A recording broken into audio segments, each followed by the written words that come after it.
No one wants to watch Gundam. This is a fact. Even fans of Gundam don't want to watch Gundam. Everybody agrees with this, right? Everybody. Gundam is for like 40, 50-year-olds who are stuck in the past and they haven't watched any of the new good shit, you know? Until that dreadful day when you had nothing better to do. And my silly self decided, I'm gonna watch Gundam, and I got nothing better to do. You'd be surprised how fast you can get through a whole 48 episodes when the show's dubbed. Because I got through it in like 3 days. Closer to 2 even. And I was pretty pleasantly surprised. He's my son and he's badly injured. Let's see if you have nothing to hide.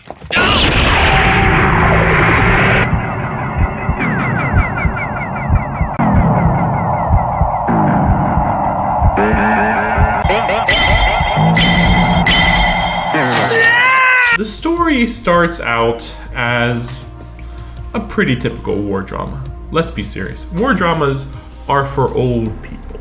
For people who are like interested in history or interested in tactics of warfare. It's very, very boring, all things considered. However, that is where you would be wrong, because the main character is just some nerdy kid, and that's it. That's all he's got going for him. That's it. So for the first half of the show, you're just learning about the politics of the world, how the Gundams work, and a few characters. And all things considered, everything seems a little bit 5 out of 10, just average storytelling, I would say.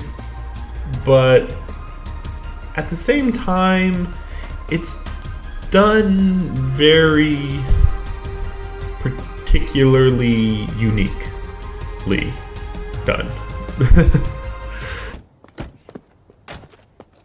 Hey you, we need some service here. There's 13. This way, please, Miss Harmon. Zagred, you too, Mile. Keep watch for the time being. We'll change positions soon. Yes, Lieutenant Roberall. Bartender, start us off with some good old water. There we go. Well, Hammond, you must be astounded by the immense size of deserts on Earth. He's a bit young for you, isn't he, my dear? Yes, perhaps.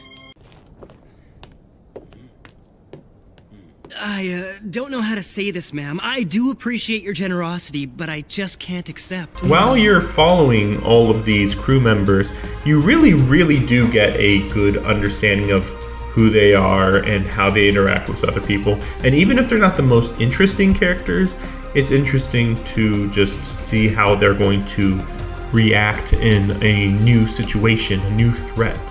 And that's basically what the first half is. It's just new threat, new type of situation they have to deal with, and maybe they can use a robot to solve the issue, and maybe sometimes they don't.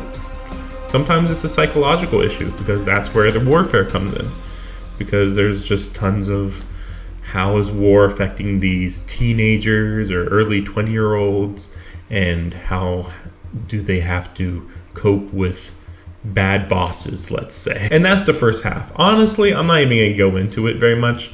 Just a lot of drama about some of them want to keep fighting, some of them don't have a choice but to keep fighting, because not all of them were soldiers when they first started. You know, they were attacked at their hometown, and now they got nothing else to do but to fight, basically, because their hometown got destroyed. So where's their parents? Maybe some of them are dead. Maybe some of them are just lost or whatever. Maybe they were at war. So, like, it's a complex war situation. And I'm not even going to go into that detail. Like, so many Gundam series, from what I've seen, delve into the politics. But I'm just going to focus on the characters And the main character, Amuro Ray, is just just pretty much normal kid, and I think he just does everything that a protagonist should be doing at this early point in the series. His whole character's point is just to react in a way that a normal person would be expected to act in that situation. That's his whole purpose. And then there's a couple other characters that act in a few other ways, just in case Amuro's not reacting in every possible way. Since at the end of the day, he is the hero and he has to take charge of the situation most of the time. The Gundam itself is very unique for the time period for sure, and probably just is dated for everybody at this point. You've just seen it so much that it's just not very unique to look at. But I think that they do a good job of varying things up in the first half, and it's kind of stupid though. This is the part I can't believe I never heard. So the Gundam is basically invincible for by far the majority of the series. Like, sure, if he just stood there, he would get destroyed, but like, as long as you can move a little bit, and of course if you're attacking, there's really no reason why you should ever get destroyed. It's kind of ridiculous. Or maybe if like a giant battleship shot at it, it'd be seriously damaged, but like it doesn't happen very much. I mean, at the end of the day, you're trying to avoid heavy firepower hitting you anyway, right? That's just a normal thing in warfare. So you might think, I'm bored. I don't care about robots. They're just shooting at each other with guns, maybe a bit of a laser sword here and there. Isn't this a little bit just bland, predictable action? Well, check out this shit. What the fuck? That won't free me from the ghost weapon, and its power seems to be increasing. No! It caught me. It can't be my engine. No!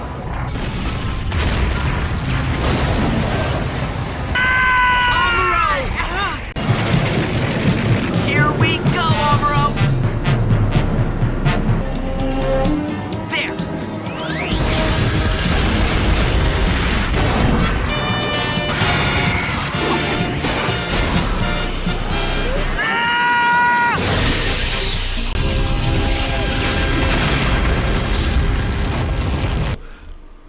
Warfare at its most bloody, even though we're also in these robots. You'd think that this wouldn't be so visceral, but just check it out. It's so crazy.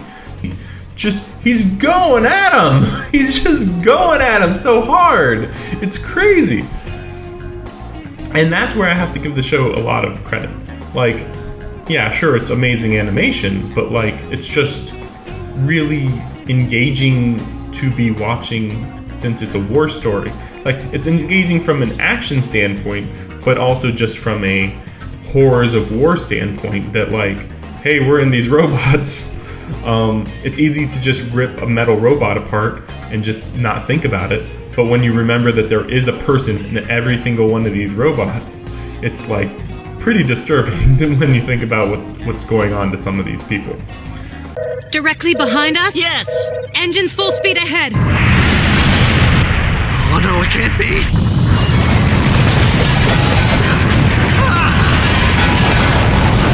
And it only gets more disturbing after the halfway point. So I say the halfway point, but it's like probably like episode 30-ish, maybe it's before that, but basically you're on Earth for most of that time. And I think it's by far the worst part of the whole show. Very much drags on. The English dub is very good, and it helps quite a lot. And I got through all of that in like one day. I got through like about 25 episodes, maybe even more in one day. Just like 13 hours straight, maybe more. It helped a lot. It's kind of weird. This is a really weird recommendation. Let's just say that. But by around the halfway point, they introduce a few more characters. and an actual goal and an actual end to the war. And I was very impressed because like I thought, oh, this is just a snapshot of a larger war. But no, I mean, the most major moments in the war are going to happen in this series. You can't skip this original series. You have to watch this to watch anything later. Otherwise, you just won't care. You just won't know what's happening. This series does such a great job of world building. It's just, it can't be equaled later on, unless they were just going to repeat old ideas, which I suppose they probably did. The other main character is Char Aznable. Now, he's been known to be one of the greatest villains in all of anime, and I can very much agree. He's not the smartest guy. You would think that he's like some sort of master strategist, but no, he's not nearly as smart as you'd expect. And he's basically just smart enough to stay on top of his enemies. I think that's all that mattered, really. I can't wait to see later, and I'm not going to be doing tons of reviews here. This is just my impression after it's been like 40 years, maybe more than 40 years. I think this came out in like 77 or something. But yeah, after like more than 40 years, it really holds up. It doesn't look too old at all, I think, personally. Now, the robot designs, the Gundam designs, whatever, don't change much, again, during the first half. But there's enough variety later on. And again, Char's a major player. You know, he's just has a red version of the enemy fighters, but it stands out, and he's got other capabilities with it. So he's just really good in the Gundam, outside the Gundam. You always want to see him outside the Gundam. He's just a very charismatic guy. It's really entertaining to watch him do really anything. And there's a couple other major side characters later on as well. Some interesting things relating to humanity evolving because they've been in space. They didn't go into that very much. It mostly just popped into existence near the end of the series. Very bizarre, but I still like how it's in line with how space has changed things so much, and everybody's stuck in the past, basically. Everybody has a typical sense of what warfare is. Everybody has a typical sense of how quickly you could create a armed unit of warriors, but space has changed things completely.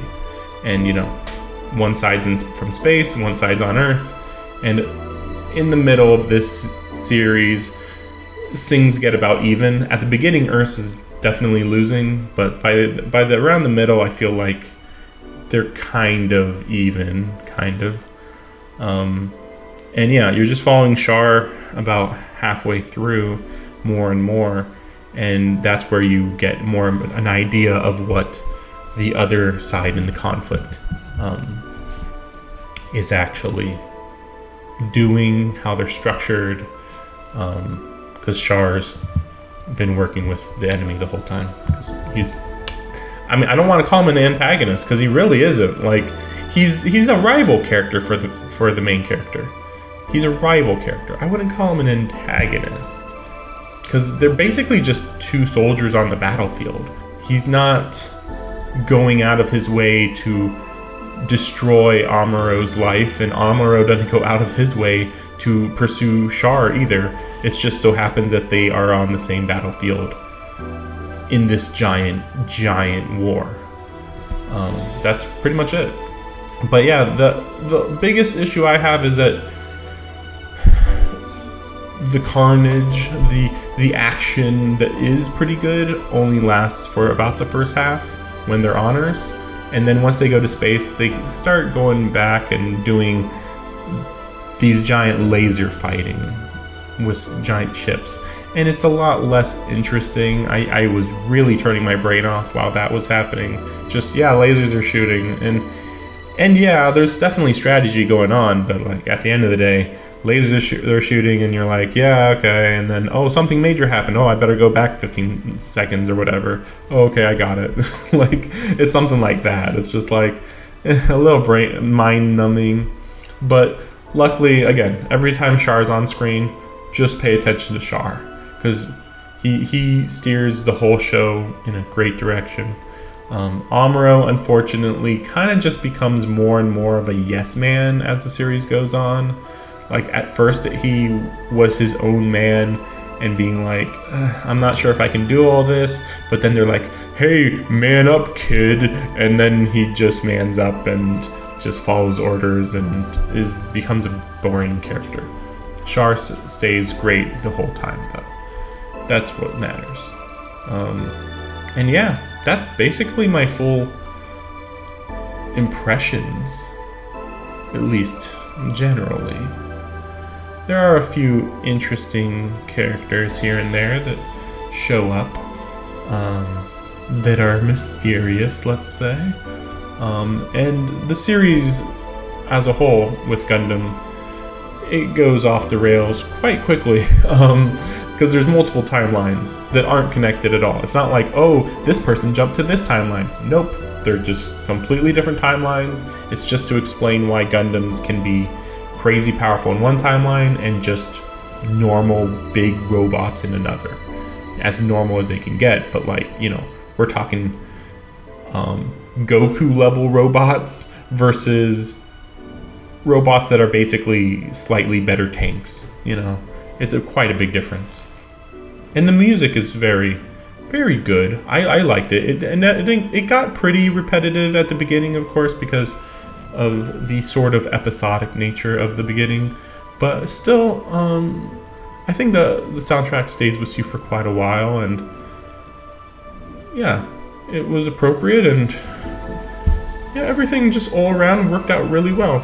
And like I said, the story just kind of ends up feeling like a 5 out of 10 at first, and like everything kind of just feels adequate for a good amount of time. But I feel like by episode 20, right around there, it starts hitting its stride, and then 30 is where it's just amazingly getting really interesting. And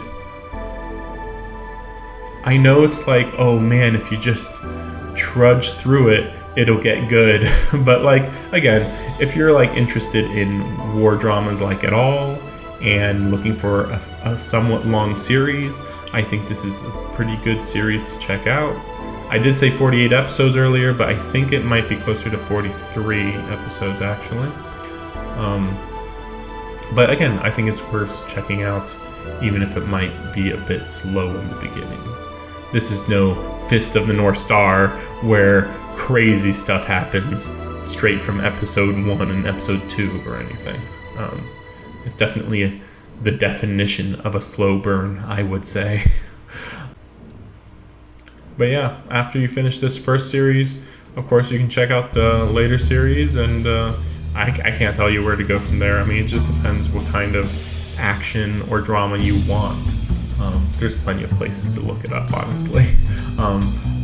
If I had any recommendations, I do know a little bit, and that would be that there is a hyper-realistic Gundam series called Gundam Thunderbolt that's even more going into the horrors of war, and I like that very much. I actually did watch that first, but it's very disconnected from everything. It barely feels connected to a larger universe, but it does a personal battle very, very well between these two characters.